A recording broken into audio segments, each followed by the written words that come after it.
Well, pain and loss, unfortunately, is a big part of being alive, and how we grieve has a huge impact on how we heal. Today to talk about it is Sandy Rosen, a mentor, author, and dance studio instructor who has written a book about it called Bear, The Misplaced Art of Grieving and Dancing. Thank you so much for coming today. My pleasure. Now, I just wanted to start and say, why did you call it The Misplaced Art of Grieving? I felt like grief and dealing with grief is something that is kind of inherent in life and, you know, Unfortunately, loss as I said, and things that happen. yeah. And I feel like we've actually, as a culture, lost our sense of why it's important or that it's important. We try to kind of get through it as quickly as possible and, you know, pat people on the back and get them through it as quickly as possible. And I feel like, you know, it's not something that we have lost. We've just kind of set it aside and misplaced it because of the urgency and the ongoing pressures of our culture to keep going. And yeah. You see that when somebody loses a spouse, you know, around the funeral time, everyone's coming over, they're bringing food. Yeah. There's that great support initially through the shock phase.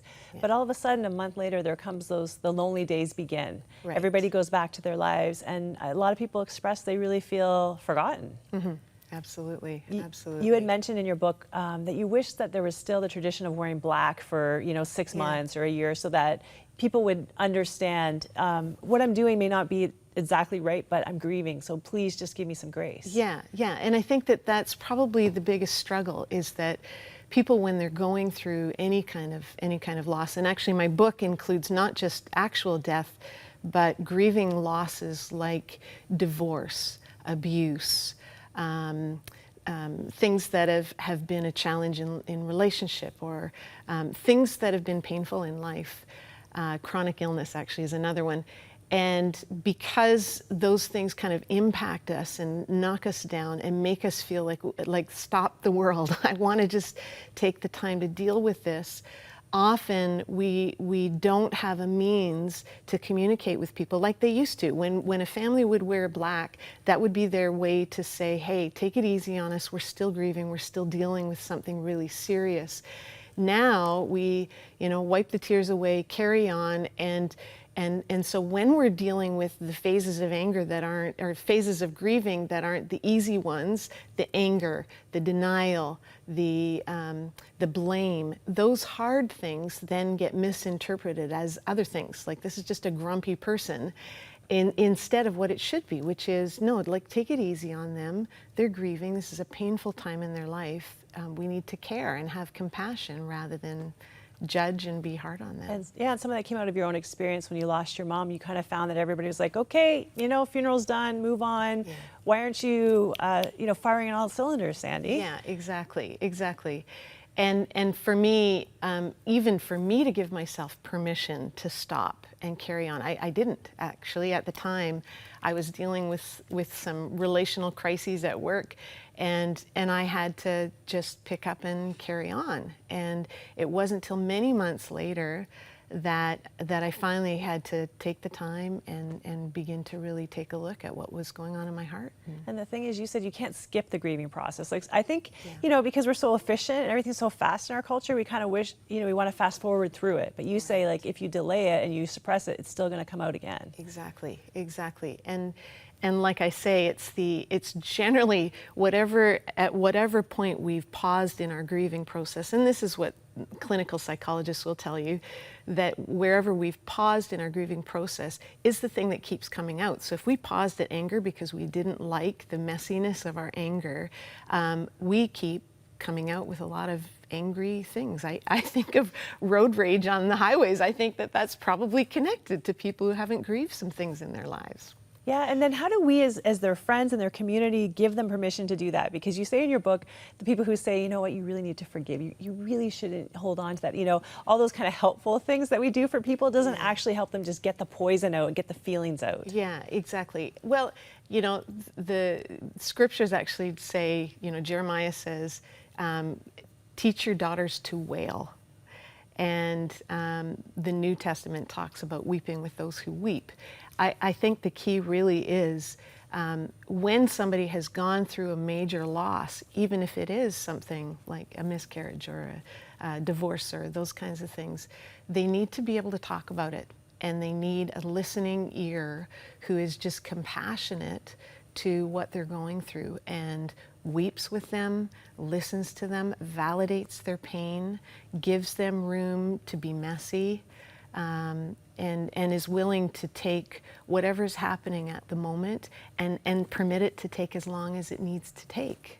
Well, one of the things I loved about your book is you talk about the power of the arts to unleash emotion, that sometimes we have a grief so deep that there aren't words. And you, because you teach dance, you've seen some people really have some release through dance. Can you just explain that to me? Yeah, well, it's actually happened on two fronts. One is I work with a full-time dance program, and one of the things that suddenly accidentally started to happen is that girls would be in the middle of a dance class, standing at the bar, beginning their exercises in class, and suddenly they will remember a major loss in their life.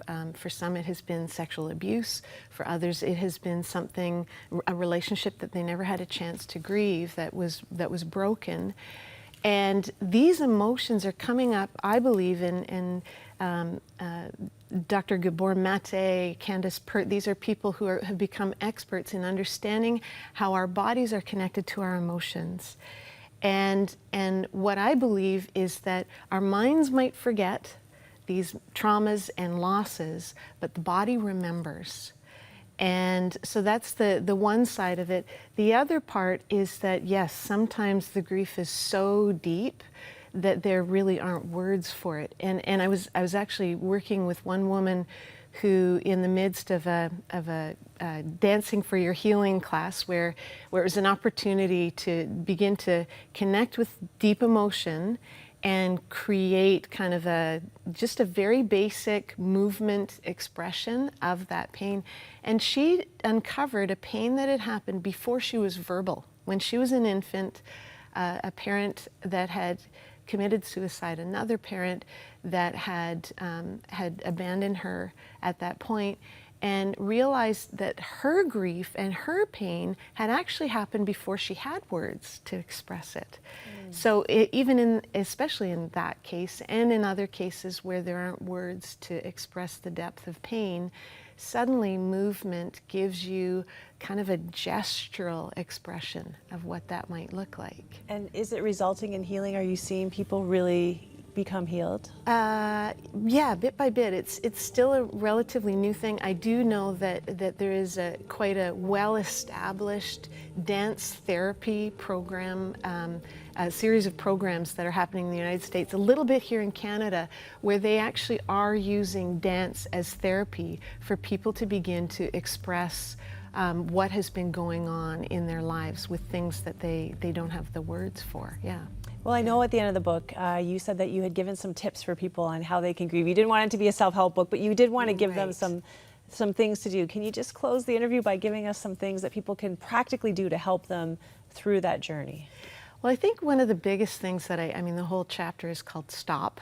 And I think that the most important thing is to slow down life in order to reconnect our emotions to our bodies, because life gets going so fast that we disconnect those emotions so that we can keep going. So it's all about reconnecting ourselves to our emotions and beginning to listen to it.